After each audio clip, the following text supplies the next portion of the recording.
She didn't say it to be cruel. That's the part that took me the longest to untangle.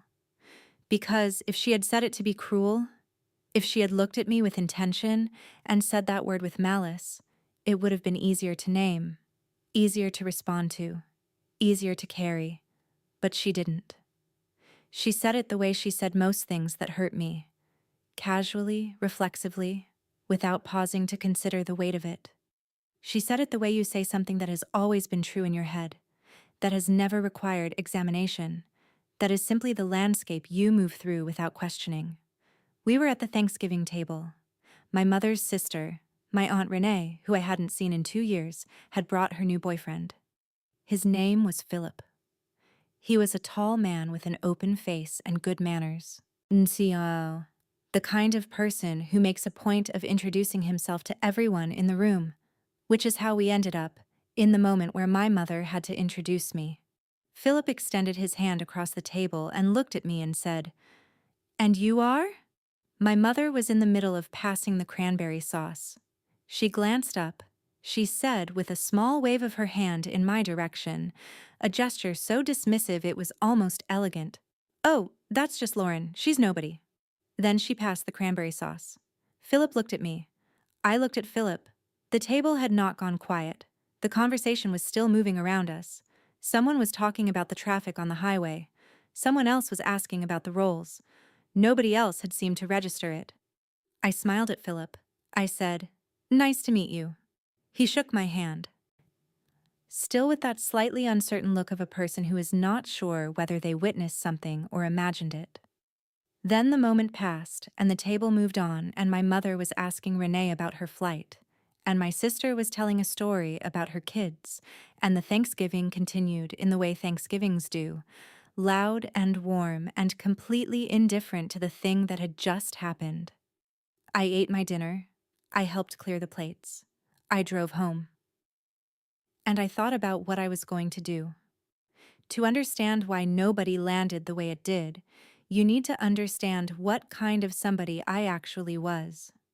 Not because I need you to be impressed, but because context is everything. And the context in this case is that my mother's casual dismissal landed on top of a decade of the same dismissal. And beneath that decade was a life she had never once asked about clearly enough to understand. I was 33 years old. I lived 40 minutes from my parents' house in a 2-bedroom apartment I owned, bought, not rented, which had required the kind of financial discipline and planning that does not happen by accident. I had a job I had been building towards since graduate school. I was a senior forensic accountant at a firm that specialized in financial fraud investigation. My work was quiet and technical, and completely invisible to anyone outside the field, which, it turned out, included my entire family. What forensic accounting means in practical terms is that when companies suspect someone has been stealing, or when regulators need to understand where money went, or when a court case requires someone to trace a complex financial trail and explain it in language a jury can follow. That's what I did. I was good at it. I had been promoted twice in 4 years. I had led investigations that resulted in criminal convictions. I had been asked twice to testify as an expert witness in federal court, which is not something that happens to people who are nobody. My mother knew I was an accountant. That was where her knowledge ended. Every time I had tried to explain what I actually did, the investigations, the forensic work, the complexity of following a financial trail through shell companies and falsified records, she had listened for approximately 90 seconds before pivoting to something about my sister Dana's children, or asking whether I was seeing anyone, or mentioning that my cousin had just gotten a promotion at his law firm.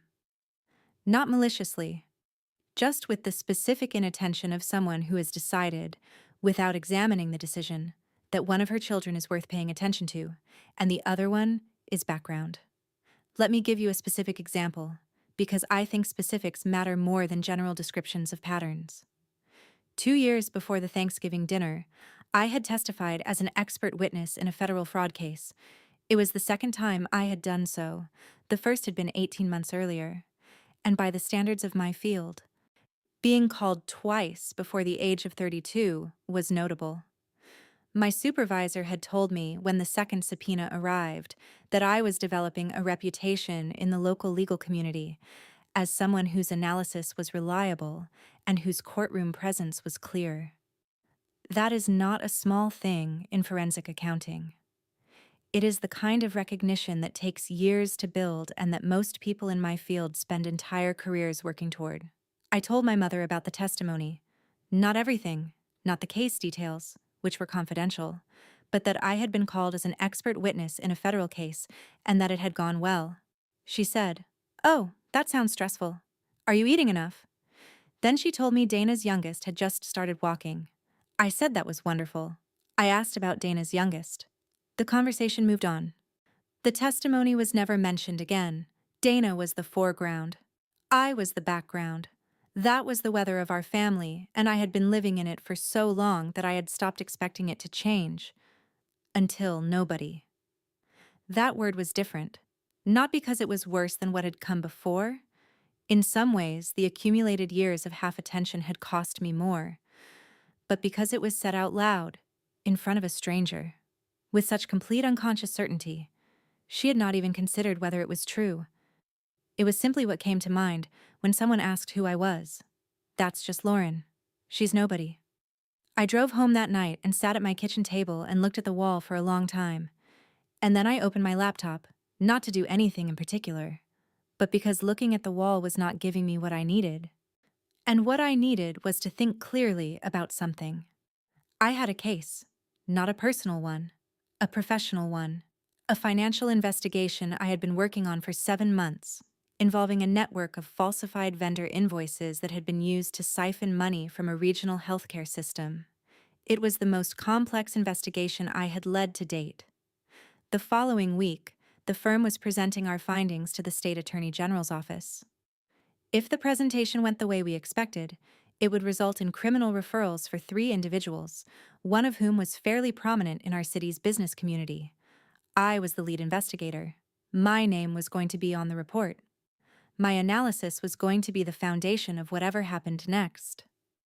My mother had no idea any of this existed. I thought about that for a long time. About the gap between nobody and what I actually was. About how that gap had been built.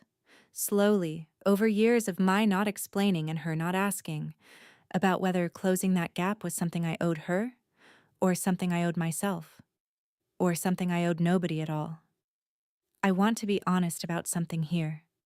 There was a version of me, the version that existed for most of my 20s, that would have absorbed nobody the same way I had absorbed every other dismissal, would have driven home, felt the sting of it, talked myself out of the sting by morning, and returned to the next family gathering with the same careful smile and the same calibrated smallness. That version of me had a very sophisticated system for converting hurt into patience, for taking the specific, targeted pain of being overlooked by the people who were supposed to see you and filing it under something softer. They don't mean it. They're just distracted. Dana has kids, and that's a lot. Mom has always been like this. It doesn't mean what it feels like it means. The system had worked for years. It had worked because I had let it work. Because the alternative, actually feeling the full weight of what was happening, actually naming it, felt more dangerous than the managed version of it. Nobody broke the system. Not because it was the worst thing that had been said, but because it was said to a stranger. Because Philip's open face had been pointed at me with genuine curiosity and genuine interest, and my mother had answered for me. And the answer she had given was the answer that lived in her head when she thought about me, when nobody was asking. Not a frustrated answer, not an angry one, the automatic one, the true one. That's just Lauren. She's nobody. The automatic answer was nobody. I drove home that night and I let myself feel it. All of it. Not the managed version, the real version, the version that acknowledged that this was not a bad day or a thoughtless moment, but a decade of accumulated evidence arriving in a single word. I sat at my kitchen table, and I felt it, and I did not try to convert it into patience. And then, when I was done, I thought about what I was going to do. And then I thought about Philip, his open face, his extended hand, his polite and genuine question. And you are? He had deserved a real answer. He hadn't gotten one. I decided that the next time someone asked, they would. The presentation to the Attorney General's office was on a Wednesday.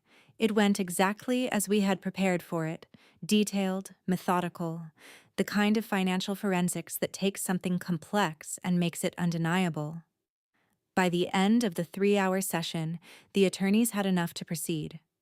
My supervisor, a man named Robert who had been doing this work for 22 years and was not given to excessive praise, told me afterward that it was the cleanest investigative presentation he had seen in 5 years. I went home that evening and felt the specific satisfaction of work done well. Not glory. Forensic accounting does not produce glory. Just the quiet, solid feeling of something difficult accomplished correctly. 3 days later, the story broke in the local news.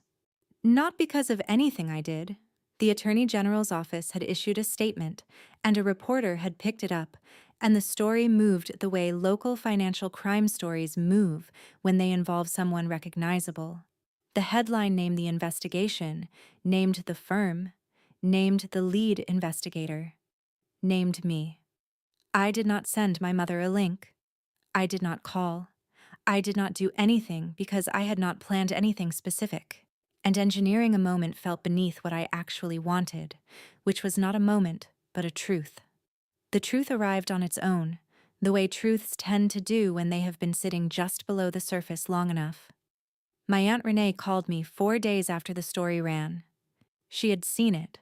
A friend of hers had shared it on Facebook, apparently, because the person under investigation was tangentially connected to someone she knew, and the story had circulated in the way local stories circulate among people of a certain age who still use Facebook as a primary news source. She called me and she said, "Lauren, I had no idea." I said, "I know."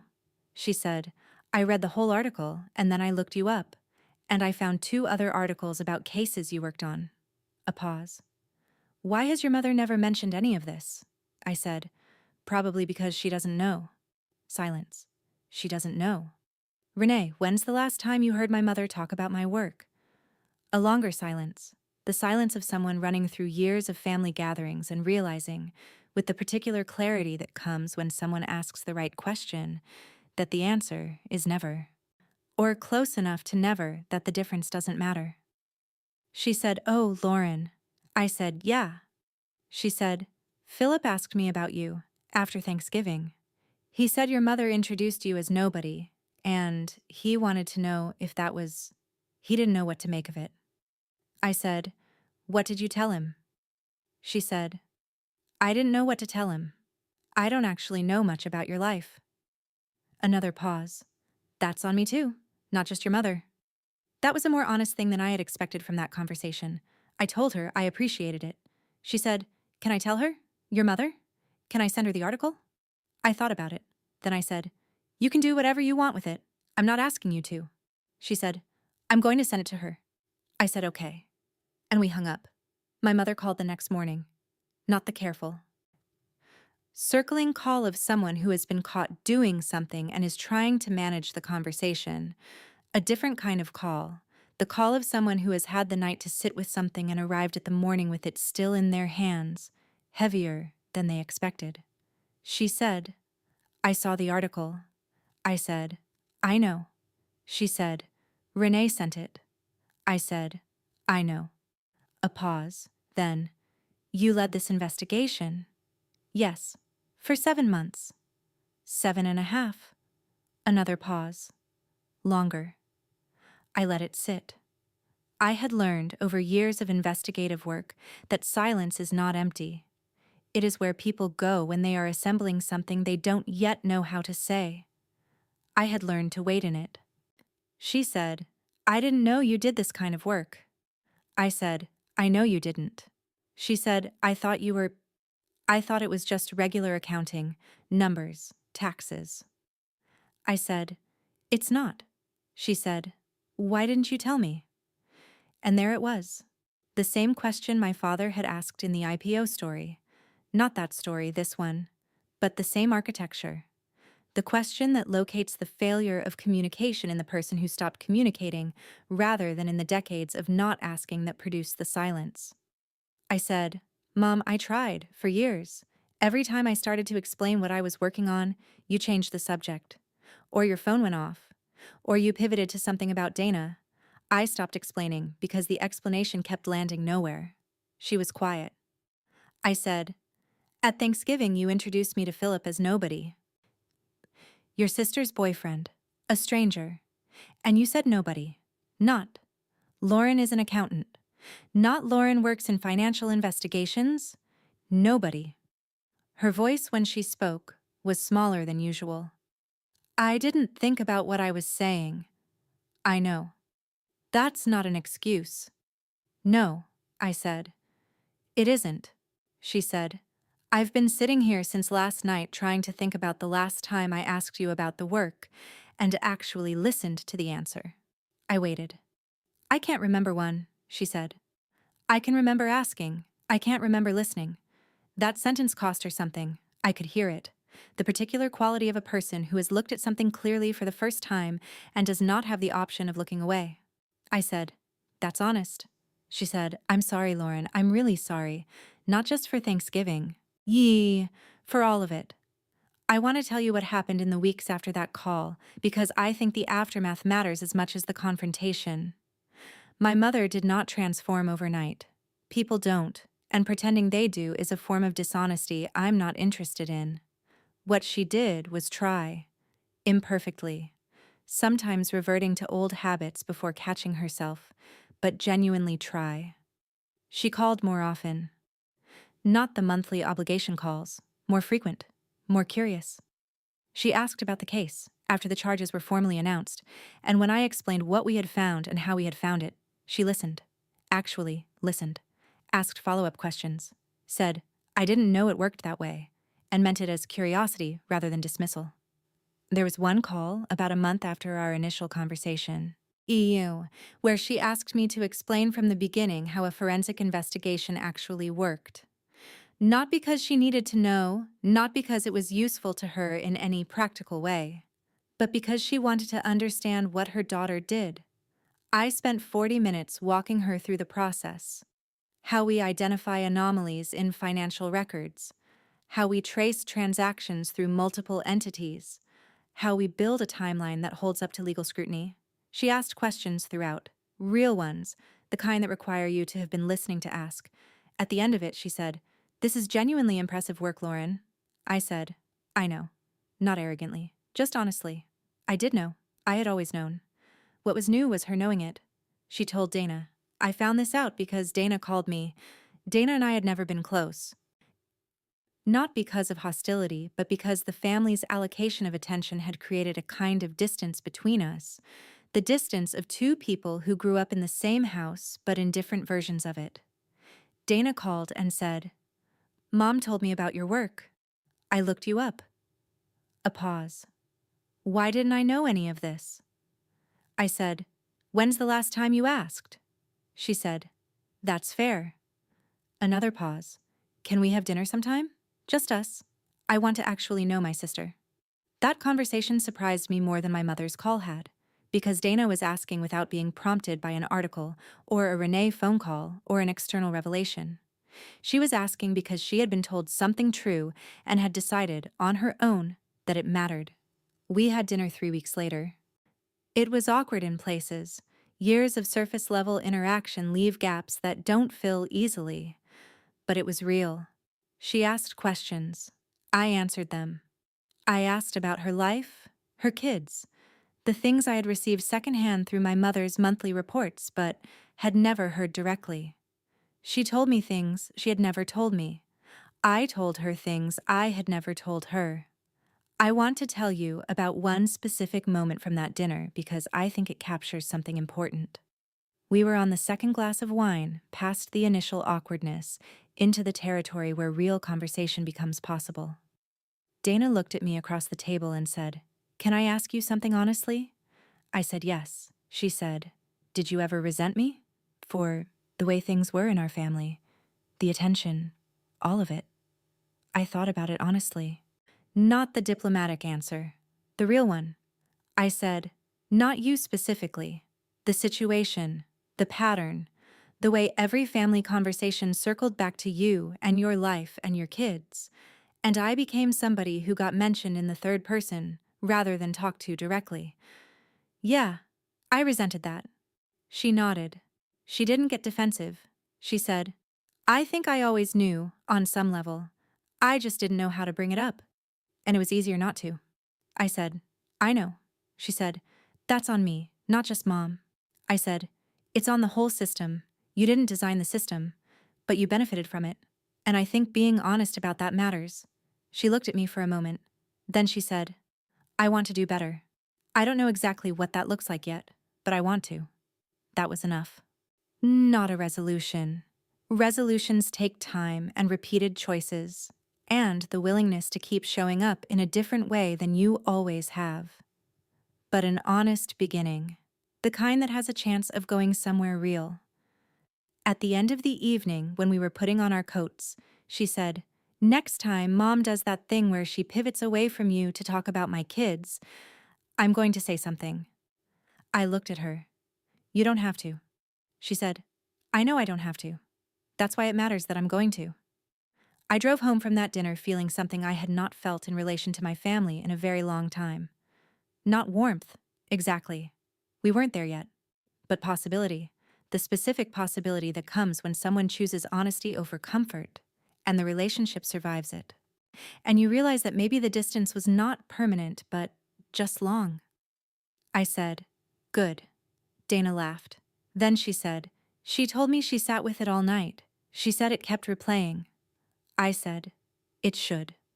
Not out of cruelty, out of honesty. Some things should replay. Some things should sit with people long enough to change them. The discomfort of genuine reckoning is not a punishment. It is just the cost of finally seeing clearly. Philip, as it turned out, had Googled me the day after Thanksgiving. I found this out months later, from Renee, who told me with a kind of amused wonder that he had come home from the holiday and looked me up because the nobody introduction had nagged at him. That something about it had felt wrong, that he was the kind of person who trusted that feeling. She said he had found the same articles she had found, plus my firm's profile page, plus a legal journal piece I had co-authored 2 years earlier about forensic methodologies in complex fraud cases. She said he had looked up from his laptop and said to her, Renee, your niece is not nobody. She had said, I know, I just found that out too. I think about Philip sometimes, his extended hand, his open face, his question, and you are? Asked with genuine curiosity and genuine interest and the basic human decency of wanting to know who he was meeting. He had deserved a real answer. He had eventually gotten one, just not from the person who should have given it. My mother has not called me nobody again. That is not a small thing. It is not a complete thing. One word removed does not rebuild a decade of inattention. But it is something. It is the evidence of a shift, small and imperfect and real. I want to tell you about the most recent Thanksgiving, because Thanksgivings in my family now have a before and an after, and I think the after is worth describing. Renee came again. Philip came again. Same table, same house, same gathering. I arrived with a bottle of wine I had chosen carefully and no particular expectations. I had learned over the past year to arrive at family occasions with curiosity rather than hope, which is a more durable state to be in. Philip extended his hand when I came in. He smiled and said, Lauren, good to see you again. Not, and you are, not a question. My name said directly, by someone who had looked me up and read about me and decided I was worth knowing. I shook his hand. I said, good to see you too. My mother, who was standing nearby, said, Lauren just finished a major case. She's been working on it for months. She said it to Renee, casually, the way you mention something you are quietly proud of, the way you mention a daughter you actually know. I looked at her. She looked back. Something passed between us, not a performance, not a moment designed for effect. Just the simple acknowledgement of two people who have had a hard and honest conversation and are now in a room together on the other side of it. I said, It went well. She said, I know, you told me. And she had listened. That was the part. She had asked, and I had told her, and she had listened. And now she was telling someone else. Correctly, proudly, like a mother who knows her daughter. The table was loud and warm. Someone talked about the traffic. Someone asked about the rolls. Philip told a story about a trip he and Renee had taken. The Thanksgiving continued the way Thanksgivings do. And this time, I was not background. I was just there, present, known. That was enough. More than enough. It was, honestly, everything. Here is what I want to say to anyone who has been introduced as nobody. To anyone who has sat at a family table and felt the specific diminishment of being waved aside, categorized as background, described with a gesture rather than a name. You are not nobody because someone said so. You are not nobody because the person who was supposed to know you best turned out not to know you at all. You are not nobody because your work is quiet or technical or invisible to people who never asked to see it. You are not nobody because the family system you grew up in allocated attention unevenly, and you happen to be on the short end of the allocation. You are not nobody because someone didn't look. What you are is unexamined, unseen, present in a room where the light has always been pointed somewhere else. And being unexamined is not the same as being empty. Being unseen is not the same as being absent. Being in the room where the light is pointed elsewhere is not the same as not being worth the light. The truth about who you are exists regardless of whether the people around you have asked the right questions to reach it. It sits there, patient and complete, waiting for the moment when someone finally turns and looks directly at it. Sometimes that turning requires a catalyst, an article, a phone call. A stranger at a Thanksgiving table who extends his hand and asks, genuinely, with real curiosity, and you are? And sometimes the catalyst is simpler than any of that. Sometimes it is just you, deciding that the next time someone asks, they will get the real answer. Not the polite one. Not the small one. Not the one calibrated to fit into 90 seconds before the conversation pivots. The real one. You are allowed to take up the space your life actually occupies. You are allowed to be as large as you are, in rooms that have always made you smaller. You are allowed to be a somebody, not because you need to prove it to anyone, but because it is simply what you are. The only question is when you decide to let it be known. So tell me, has someone in your family ever introduced you in a way that made you feel like you had to earn the right to exist in the room? Like your presence was an afterthought, your name a formality, your life a footnote in someone else's story? If they have, I want you to know something. The footnote has its own story, and it is bigger than the chapter that forgot to include it. Let the truth drop when it's ready. It always lands exactly where it needs to.